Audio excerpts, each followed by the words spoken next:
On April 17, 2025, a $2 billion masterpiece of American technology, the legendary B-2 Spirit stealth bomber, glided silently over the Yemen conflict zone. Sensing that something was wrong, the Houthi rebels hastily launched drones and missiles. But they had no idea they were up against the world's most powerful air force, a force capable of crushing any terrorist group without mercy. So what awaits the Houthi rebels? What price will they pay? Let's find out with Navy Secret. On that day, over the rugged deserts of Yemen, an invisible titan soared through the thin, dusty air, the B-2 Spirit, a $2 billion marvel of American engineering. Even as the Houthi missiles spiraled off into the sky, missing by miles, the B-2 Spirit was already at work. Hidden inside its sleek frame were some of the most advanced surveillance and targeting systems ever installed on an aircraft.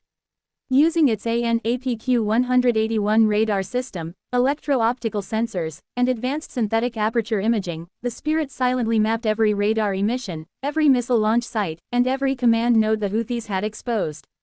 In total secrecy, the B-2 collected and processed the enemy's exact coordinates, their defensive layouts, and their communication hubs, a full battlefield picture compiled in real time without the Houthis ever knowing they had been seen. Within seconds, this treasure trove of data was securely transmitted via encrypted satellite link directly to Diego Garcia, one of the U.S. military's most secretive and strategically critical outposts. Located in the remote middle of the Indian Ocean, Diego Garcia is more than just an island, it's an unsinkable aircraft carrier, a launchpad for American power projection across the Middle East, Africa, and Asia.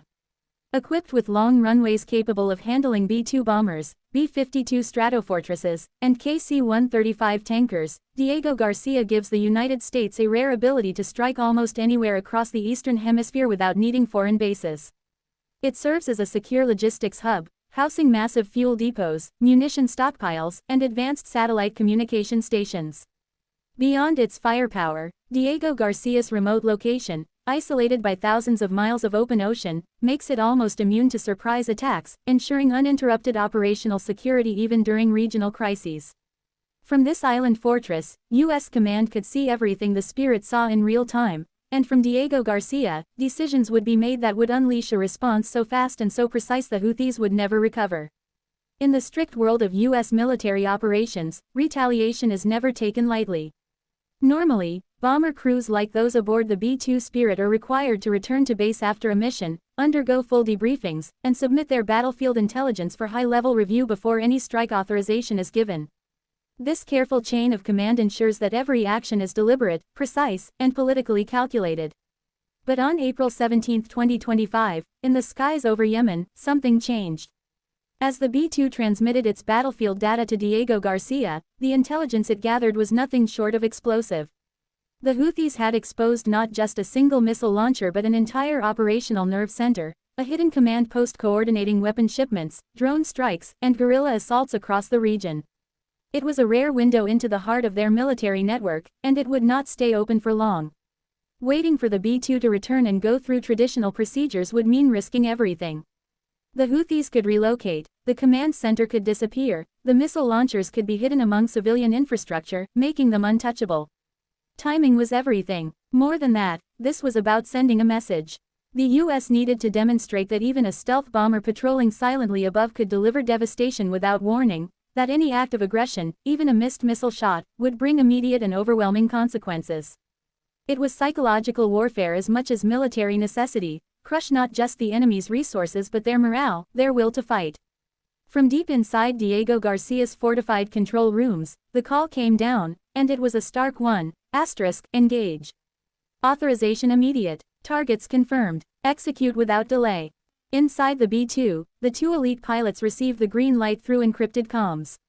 Calmly, professionally, they shifted the Spirit from silent hunter to active predator. Bomb bay doors prepared to open. Targeting systems locked onto coordinates transmitted just moments ago. All systems went live. The Spirit, unseen and unstoppable, was about to rain destruction from 40,000 feet. And no one on the ground would even realize what was coming until it was too late. There would be no warning. No mercy. No second chances. With the authorization secured and targets confirmed, the B-2 Spirit began its deadly work. Flying high above enemy air defenses, invisible, silent, untouchable, the Spirit shifted seamlessly from surveillance to strike mode. Its internal bomb bays opened, revealing one of the most precise and deadly payloads in modern warfare. Loaded inside were GBU-39 small-diameter bombs and GBU-57 massive ordnance penetrators, precision-guided munitions designed to destroy hardened bunkers and key infrastructure with surgical accuracy. Each bomb was programmed mid-air, locking in GPS coordinates transmitted in real time from the Spirit's onboard systems. There would be no need for second passes. Every strike would hit dead center. At exactly 40,000 feet, the B-2 released its first wave. One after another, the bombs sliced through the thin atmosphere, guided by smart targeting algorithms that could adjust even during freefall. The first impacts shattered the Houthis' missile launcher, blasting it into a burning crater, scattering debris, and silencing the launch site within seconds. Seconds later, precision-guided munitions rained down on the command center hidden beneath layers of reinforced concrete and camouflage. The bombs found their mark. Explosions tore through the facility with terrifying force, collapsing tunnels, shattering communication arrays, and wiping out the central nerve controlling Houthi operations in the region. In just 15 minutes, the once coordinated Houthi defenses were reduced to smoking ruins. No alarms, no scramble response, no counterattack. The B-2 had struck and vanished without leaving even a silhouette on the radar below. Chaos reigned. Leaders were eliminated in an instant. Communications fell silent. Survivors scattered in panic, cut off, confused, and leaderless. Above it all, the Spirit sailed silently away, its mission complete, a ghost in the sky that no one could touch, no one could stop. The message was clear: challenge American air power, and annihilation will come before you can even react. As the B-2 Spirit disappeared into the high skies, leaving behind a devastated Houthi command center, the second wave of American retaliation roared into action.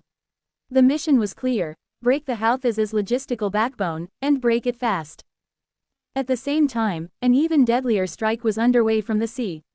Tomahawk cruise missiles, launched from U.S. Navy destroyers stationed deep in the Red Sea, surged toward their targets. The Tomahawk land attack missile TLAM has been the weapon of choice for precision deep strike missions since the Gulf War.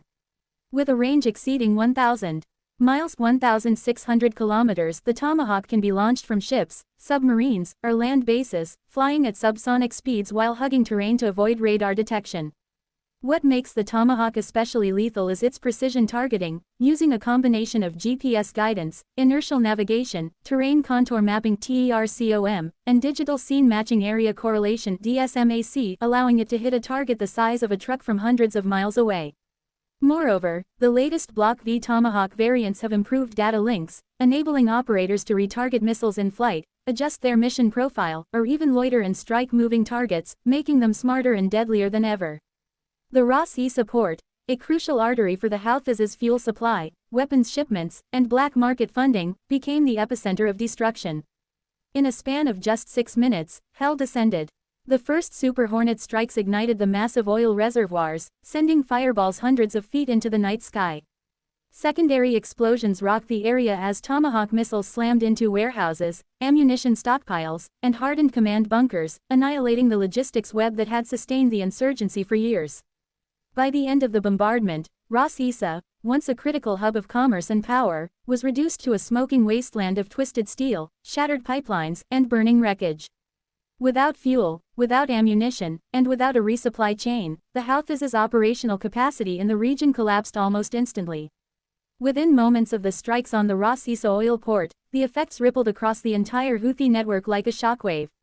Their command center, once buzzing with encrypted communications, live battlefield feeds, and orders to frontline units, was now a smoldering crater. Their logistics hub, the lifeline that supplied ammunition, fuel, and reinforcements, was a sea of fire and black smoke. Cut off from supplies, cut off from leadership, cut off from each other. The Houthis' entire communication grid, built painstakingly over years using encrypted radios, satellite phones, and hardened relay stations, collapsed within minutes. Field commanders screamed into dead radios, desperate for orders that would never come. Drone operators sat helpless, blind, and deaf, their control feeds gone. Infantry units scattered across the desert and mountains, suddenly isolated, began to panic. Without central coordination, confusion spread like wildfire. Squads abandoned defensive positions, unsure whether to regroup, retreat, or surrender. Armored convoys, now cut off from fuel supplies, were left stranded and useless along dusty supply routes. Even hardened veteran fighters, trained to endure years of asymmetric warfare, realized they had no backup, no resupply, no command structure left to fight for. In the space of less than an hour, an organized resistance force disintegrated into scattered, frightened bands of men scrambling for survival. Some tried to hide in abandoned villages. Others fled blindly into the open desert, knowing that without command and control, staying put meant certain death from follow-up air strikes. Above them, unseen and untouchable, American surveillance drones quietly mapped the chaos, ready to pick off any regrouping forces with surgical precision. The battle was not just won through firepower, it was won by shattering the enemy's ability to think, move, and fight. Where once stood an organized insurgency, now there was only silence, smoke, and fear. Nicknamed the stealth bomber, the B-2 was built to do what few other aircraft could: penetrate the world's most sophisticated defenses, strike without warning, and vanish before the enemy even knew what hit them. First introduced into service in 1997, the B-2 was a revolutionary leap in stealth technology. Its flying wing design, combined with radar-absorbent materials, heat-masking engine ducts, and advanced electronic countermeasures, allows it to operate virtually undetected even in the most hostile airspaces. Despite being over 2 decades old, continuous upgrades in avionics, stealth coatings, and precision targeting systems have kept the Spirit at the cutting edge of modern warfare. Stretching 172 feet 52 meters across and weighing over 160,000 pounds 72,500 kilograms, the B-2's bat-like flying wing design minimizes its radar cross-section to that of a small bird. Beneath its sleek black surface lies cutting-edge radar-absorbent material, onboard electronic warfare suites, and a state-of-the-art defensive management system that detects, analyzes, and counters threats in real time. Powered by 4 General Electric F118G100 engines hidden deep within its fuselage, the Spirit cruises at high subsonic speeds and boasts an operational range of over 6,000 nautical miles 11,000 kilometers without refueling, making it capable of striking anywhere on Earth from U.S. soil. Inside the pressurized cockpit, the 2 elite pilots remained composed. They knew the Houthis had just made a fatal mistake. Every second the B-2 stayed aloft, it wasn't just surviving, it was gathering data, calculating retaliation, and preparing for a strike that would soon rewrite the battlefield. The Spirit, designed to carry up to 40,000 pounds of precision-guided bombs and nuclear payloads, had far more than stealth at its disposal. It carried the power to erase threats. And today, that power would be unleashed. Slicing through the hot Yemeni air came the unmistakable roar of F-A-18E Super Hornets, launched from nearby U.S. Navy carrier strike groups. The F-A-18E Super Hornet is the backbone of U.S. naval aviation, a versatile multi-role fighter capable of dominating both air-to-air combat and precision ground strikes. Introduced in 2001 as an upgrade to the original Hornet series, the Super Hornet features increased fuel capacity, advanced APG-79 AESA radar, reduced radar cross-section, and a more powerful F414G400 engine, giving it superior range, agility, and survivability compared to earlier designs. With a maximum payload of over 17,000 pounds of bombs, missiles, and external fuel tanks, the Super Hornet can deliver devastating force across a wide operational radius of over 400 nautical miles without refueling. Its advanced electronic warfare systems, particularly when paired with the EA-18G Growler variant, allow it to jam enemy radar and communications, suppressing defenses before the strike even lands. On that day, the Super Hornets were armed with JDAM precision-guided bombs and AGM-154 joint standoff weapons, optimized for maximum destruction of hardened logistics hubs. Their targets were clear: the sprawling oil reservoirs, supply warehouses, and loading depots of the Ras Issa oil port, the very arteries feeding the Houthi war machine. In the aftermath of the devastating strikes, a new, chilling reality settled over the battlefield, not just for the Houthis but for every entity supporting them. Without holding a press conference or issuing a formal proclamation, the United States had silently redrawn the rules of war. Through its actions, Washington made it clear: from this point forward, any civilian facility aiding Houthi military operations would be considered a legitimate target. Fuel depots, truck convoys, communication towers, warehouses disguised as aid centers. If they moved supplies, fueled operations, stored munitions, or provided intelligence, they would no longer be shielded by the traditional protections afforded to civilian infrastructure. The strategic logic was simple and brutal. The Houthis, like many insurgent groups, had long blurred the lines between civilian and military. They hid weapons among civilians, launched attacks from villages, and stockpiled supplies inside commercial ports like Ras Issa.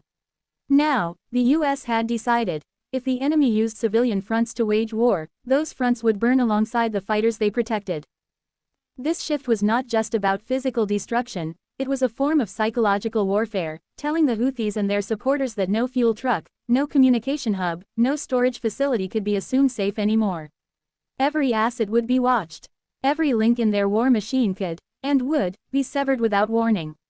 It was a doctrine of relentless pressure, a strategy designed to suffocate the enemy not only by eliminating their fighters but by systematically tearing apart the infrastructure that sustained their entire ability to resist. For the Houthis, the battlefield had just expanded, and there was nowhere left to hide. The events of April 17, 2025, marked more than just a battlefield victory, they marked a historic shift in U.S. military doctrine in the region.